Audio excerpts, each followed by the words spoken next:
ওজন তারা বিক্রি করবে। দেখি দেখেন কতটুকু হচ্ছে। আচ্ছা হলো, কিন্তু প্যাকেট বাদে যে কথাটা আসছে তারা ওইটা শুরু করে।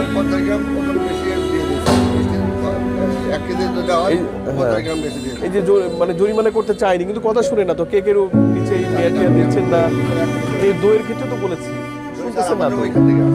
না, এটা শুনতে হবে, নাহলে যারা ভোক্তা তারা তো এভাবে নিয়ে ক্ষতিগ্রস্ত হবে। আর বিএসটি আছে কিনা সেটা তো ওইখানে আপনি ঘোষণা করে যখন ট্যাগ দিবেন তখন তো বোঝা যাবে। হলো না তো, হ্যাঁ আপনি কথা শুনবেন, শুনতেছেন না তো। কখন এতদিন করেননি তো। হ্যাঁ সে কেকের কথা তো বললাম, কেকও তো করেন না, তাহলে কিভাবে হলো বলেন তো। এভাবে হলো, আমারও তো জরিমানা করতে ইচ্ছা করে না, আমি তো চাই আপনার ব্যবসা ফ্লোরিস্ট হোক, কিন্তু যদি আপনি কথা শুনতে না চান তাহলে আমার জায়গাটা কি বুঝেন না। আমি তো ভোক্তা অধিকারে আছি। আমি আপনাকে 5,000 টাকা জরিমানা করলাম, আর এটা শুধরাইতে হবে, দ্রুত শুধরাইতে হবে, জরিমানা দিবেন এখন।